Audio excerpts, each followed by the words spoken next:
Hey everyone, happy Monday, or should I say marvelous Monday. I am Dr. Samantha DeLoache, your modeling pharmacist and professional speaker coach. And I'm just so happy to have you all here today for our lunchtime special. We are going to discuss another great topic of public speaking in business. And I've been enjoying having different business professionals from near and far here to talk and give their experiences, how public speaking has helped their businesses. And so I hope you've been enjoying. I hope you've been taking notes and getting good tidbits, good tactics, good strategies, because even though the questions are the same, no answers are the same because every individual brings their own expertise and their own information, their own experiences. So it's never the same interview. And I love that. And so, as always, I'm going to let you know that the Model Speakers Academy is still open for enrollment. That's right. We opened last month and we're still looking for individuals who want to get better with their public speaking, who want more confidence, who want someone to help them with engagement. Even if you're a beginner or if you're someone who's seasoned and you just want to get some more tips, the Model Speakers Academy is for you. And you may be asking, well, what does the Model Speakers Academy stand for? Well, the model stands for motivate, organize, deliver, engage, and lead. And that's what I'm here to help you do. So every Wednesday for the month of October, I've been hosting free webinars at 7 p.m. Eastern Standard Time so that you can come on and learn about all the details that the Model Speakers Academy has. So this Wednesday, the 16th, is no different. So if you haven't signed up yet, please sign up. If you know someone who may need a little boost, who wants to get their public speaking on track before we get into 2025, then tell them to sign up because this time is flying. As you know, tomorrow's the 15th. We're already halfway through October, and I still can't even believe it. So, enough about all of that. Today, you're in for a treat. We have Jeff McKissack. He's out of Texas. His brand is Defense by Design, and he's going to tell you more about it. So, welcome, Jeff. Well, thank you for having me, Doc. Absolutely. So, tell us about your business and your brand. So what I do when people say, what do you do for a living? I say, I teach you how to spot trouble before trouble spots you. So primarily that's focused on risk and reputation management. Things that go sideways in business, they either land people in the emergency room or companies in the courtroom and the newsroom. So the two primary companies or industries I work with are really insurance and legal. So a lot of insurance companies know me and use me, and a lot of law firms know me and use me to try to keep their customers and clients out of those important rooms that we just discussed. Oh, wow. Well, that's good. And I don't think I've had anybody in that expertise of that field. So, I'm excited to talk with you today. So, let's get right into it. Mhm. Why do you believe public speaking is a crucial skill for business professionals today? Well, everybody's money conscious, right? Hmm. Of course, everybody in their marketing budget, they're conscious about that. Guess what? Public speaking often represents free marketing opportunities. And that's one thing I've worked with. In fact, I'm working with two business owners right now. They say, Jeff, I don't want to do like you and get paid to speak. I just want to speak to better build my business. And so I've been doing little tutorials and coaching with them. But the whole idea was getting them to realize that nobody can sell your business better than you. So putting you out there where you can speak to larger groups of people and impact them and give them a better chance to hear what it is you do and how it helps solve whatever problems they're facing or gives them the good feelings they're looking for. Because again, I was told this years ago, and I've yet to see the exception to the rule. There's only two things people ever buy: good feelings or solutions to problems. And the question isn't which one are you selling? The more important question is which one is your audience looking to buy? Because that's how your message should be tailored. But it represents free marketing opportunities. And we're all looking at how we build that funnel. How do we build the funnel? Because at the end of the day, one way we can close is we start with a prospect before it became an actual client. Public speaking casts that wider net to get you in front of those audiences, to allow people to get to know you, like you, and trust you, because people want to do business with people, not just companies. Wow. Well, that's beautiful. I love everything you said. And that's true. It's free marketing. And I love also that you're right. Nobody's going to sell your business or represent your brand better than you. Yeah. So you can't be afraid to talk or speak. I hear people sometimes say, oh, I don't like being in front. I don't want to, I just want to sell my product. And I like to, be in the background. But it's like, you can't separate the two. Like you said, people want to know, like, and trust you. They don't want to buy from a machine or just a company. They want to buy from a person. So there's no way to separate the two. If you want to be successful in business, you got to be able to speak up about your product. Absolutely. And not only that, but the same skills transfer if you're going in for a business loan. If you're trying to represent yourself to investors, all of those are still public speaking opportunities if you really think about it. So learning how to better craft and articulate your message and your vision will do nothing but propel your business forward. So it behooves everyone to hone those skills. Absolutely, yes. And really people think that talking or public speaking is something that you have to be born with. And I like to say public speaking is a skill. I mean, we It all is. know how to talk, but it's a skill that can be developed. Mhm. So if you're not confident in it, it's okay, but you got to get better in it if you want to see success not only in business, but for career, family. It's just you really have to have it. No Yeah. way around it. Yep. Absolutely. Yes. And so my second question is, can you share a personal experience where public speaking significantly impacted your career or business? Well, I'll give you a very recent example of it. A couple of months ago, I spoke to a professional association here in Dallas. From that, I've gotten two very large potential clients from it. One of them, actually, they just inked the deal this last week. I spoke in front of a group of insurance and risk management professionals. One of the people in that room represented a large insurance company. One of their clients out of state, a large major city municipality in the US, not even here in Texas, reached out to that insurance company, said, "Hey, we're having these issues." And the guy had just heard me a month before and said, "I know a guy." He put the two of us in touch, and I'm going to do citywide training of all their city employees for this major US city next week out of state. Along with that, someone else in the room heard me speak. Well, they happen to be the risk manager of a company with over 300 retail stores. You would know the name if I mentioned them. And they've reached out to me to engage with me to help them create video content to train their store employees and store managers for over 300 locations. Both of those opportunities came out of one public speaking opportunity.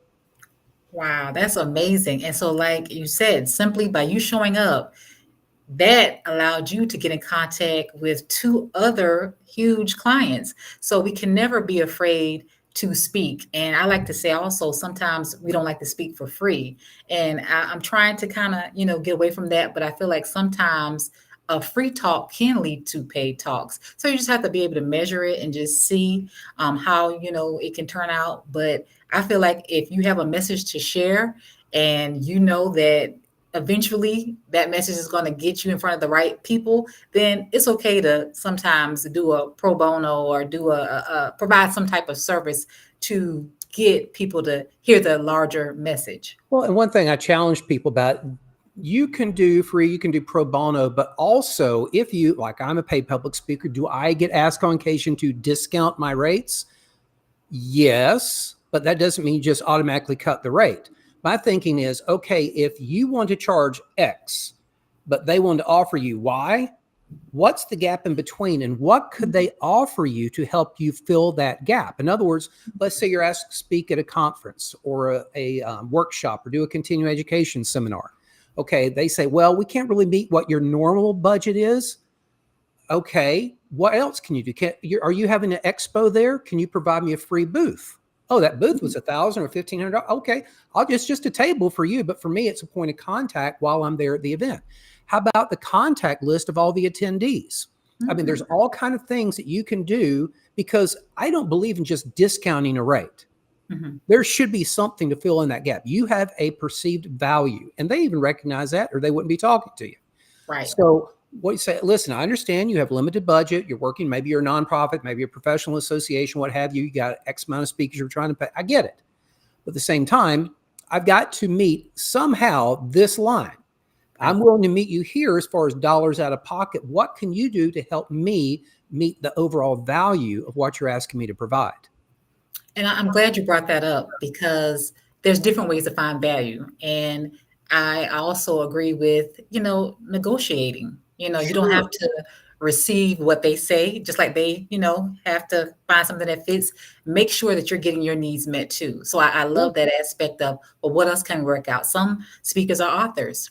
So maybe you can't pay me this rate, but can you buy so many books for me? There you Can go. you you have to find a way to, make it work on both sides. And Right. so I love that you brought that up for us to think outside the box. Like, well, you know what? I'm just going to decline it. No, let's just try to figure out how we can work together. Or, Yeah. you said maybe I can come back and do some other workshops for additional costs, but be open to negotiate, be open to discuss how you can find a way to make it work where, you're not leaving the table, not getting all your value, but they're getting what they need as well. The one thing, and I know you probably come from the same school of thought, that when people ask me, and I charge what I charge, I've been doing this almost 40 years. But when people say, well, that's kind of a lot. I said, well, you're not paying for that hour keynote. You're not paying for that 2-hour workshop. You're paying for the 40 years of experience I have that you're benefiting from in that 1 to 2 hours.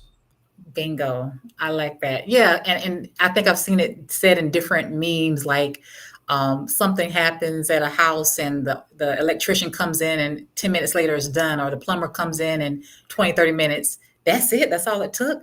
And you're still charging me this? Exactly. Because they fixed the problem, one, and two, it's not about the time it took. It's about their experience. It's about their knowledge. And Mm-hmm. so people have to realize you're paying me for my degrees. You're paying me for the time I've spent, the research I've done, Right. the labor I've put in that you don't know anything about. So yes, that's the value. That's the rate. And if you can't, pay it, and if we can't negotiate, then yeah, maybe you need to find someone else. But I also believe in the school of thought, you get what you pay for. And a lot Mm-hmm. of people, they know that. And they, like you said, they know what you're worth before they come to you. But sometimes they don't want you to know your worth, or they expect you to discount your worth.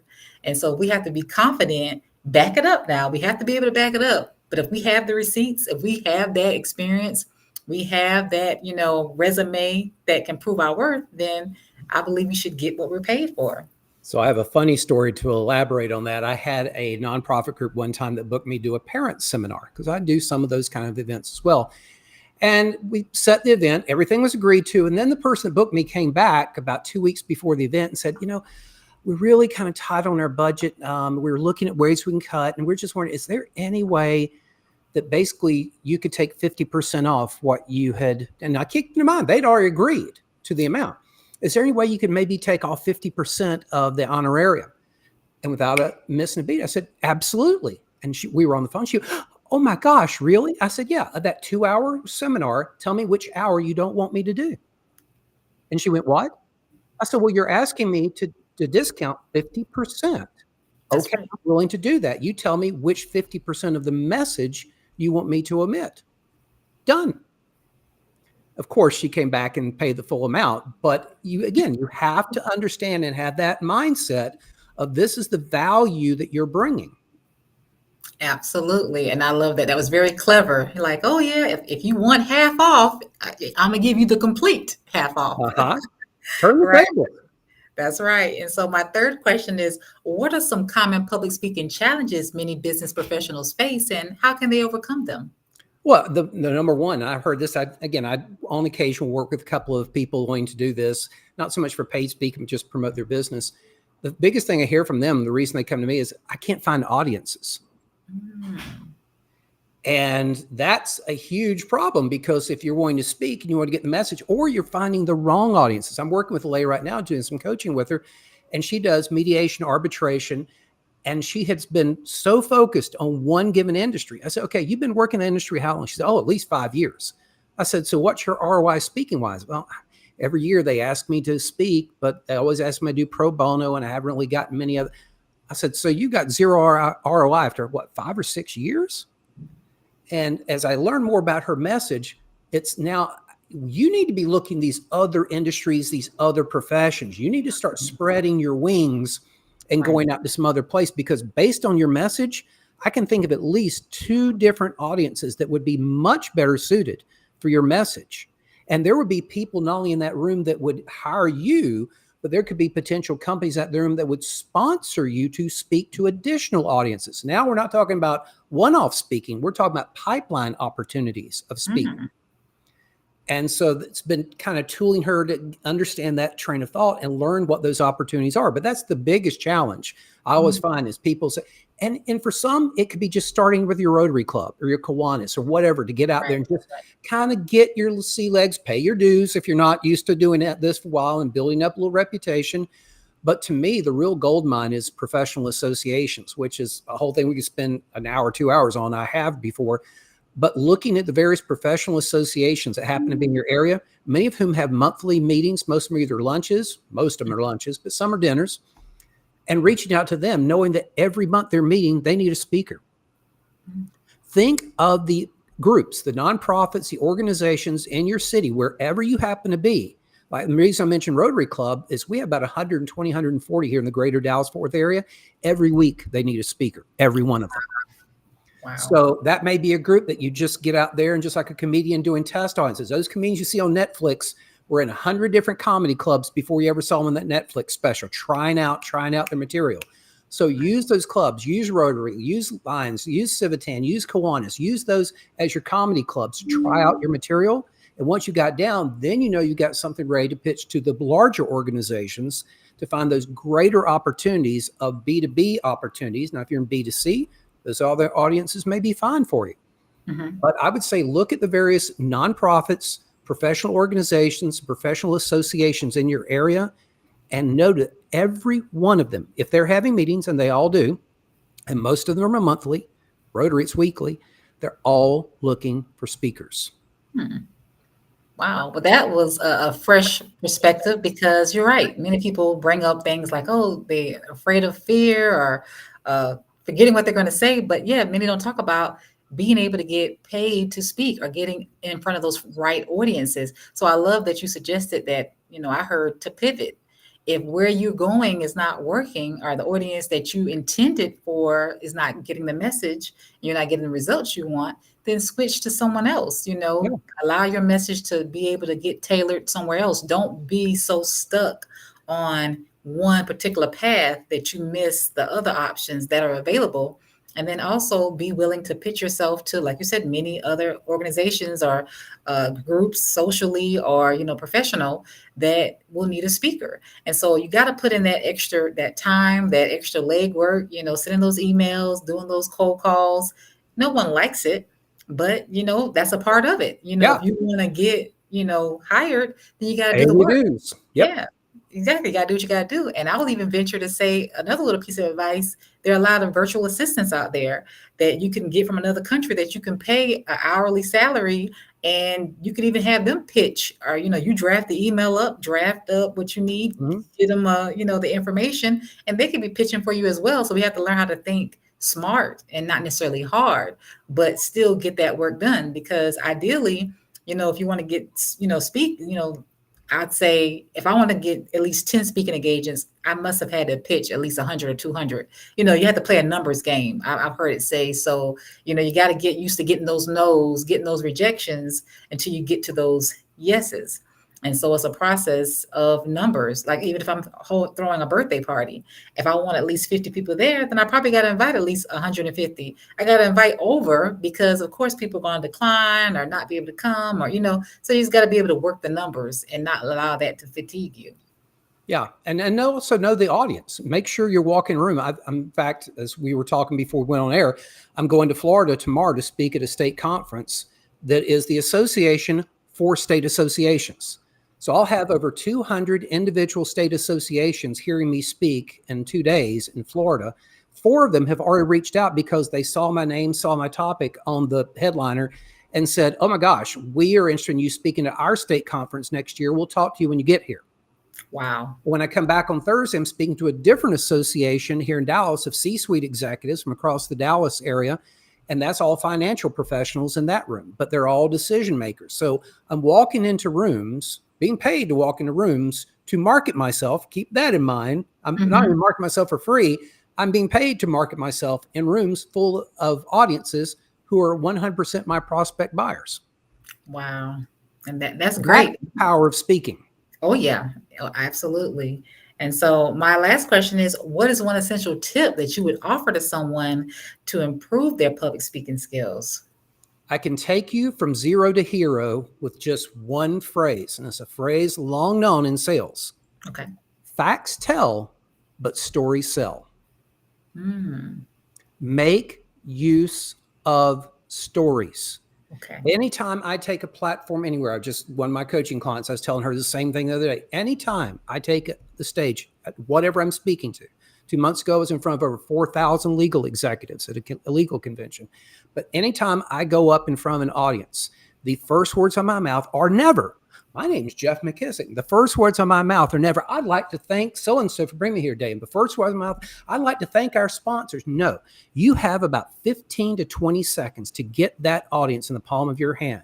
And ever since mom and dad or grandma or grandpa cracked open that book and said, once upon a time, we were all hooked.